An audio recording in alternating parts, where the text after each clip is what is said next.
Okay, so today we're going to be doing geometric sequences, and in a geometric sequence, the ratio between consecutive terms is constant. So this is quite similar to arithmetic sequences, but instead of adding each term or subtracting each term, you're going to be multiplying. So to do that, first you have to find the common ratio.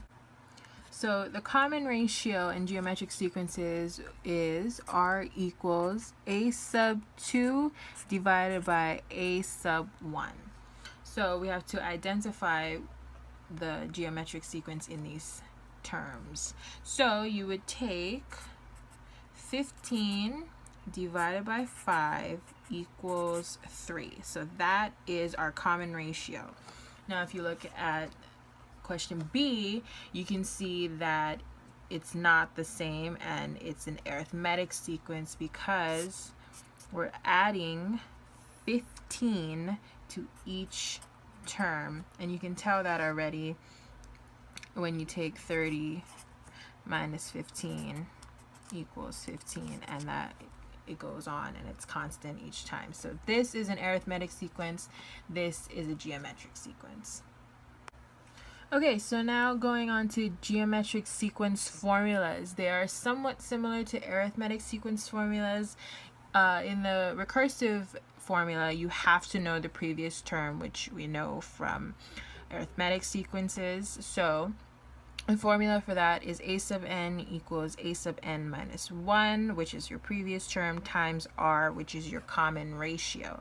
In the explicit formula, you have a sub n equals a sub 1, which is your first term, times r, which is your common ratio, and times n minus 1, which is your nth term. So whatever your next term you need to find, that is what you would plug in for n.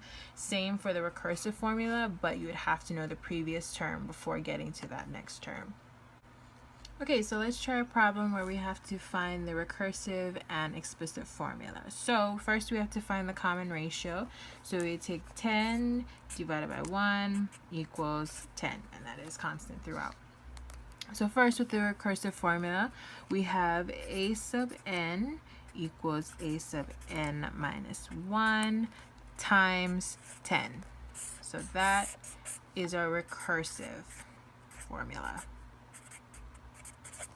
Okay, now we have to find the explicit formula, which is a sub n equals 1 times 10, which is our common ratio, times n minus 1.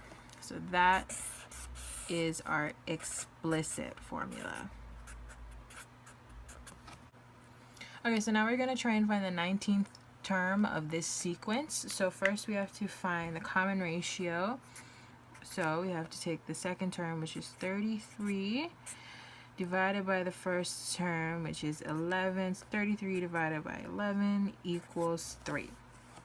So now we have to plug that into our explicit formula, because with the recursive formula, we have to know the previous term to get there. So that would mean having to find the next term and the next term and the next term all the way up to 19, which is going to take really long.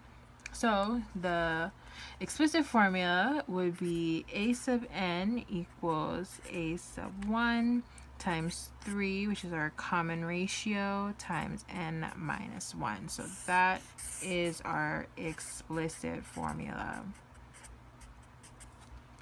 Okay, so now all we have to do is plug 19 into our nth term. So that's going to be a sub 19 equals 11, because that's our first term, times 3, our common ratio, and then that's going to be times 19 minus 1. 19 minus 1, 18, so that's going to be 3 to the 18th power, which is going to come out to 387,420,489.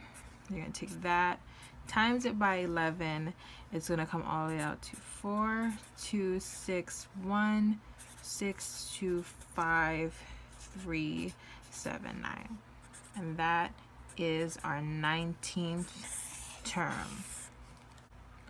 So now we have the geometric mean. So the geometric mean is when you square root the product of two numbers. So if we look at these examples, we have 20 and 80. So what we would do, we would take 20 times 80, square root it. So 20 times 80 is 1600.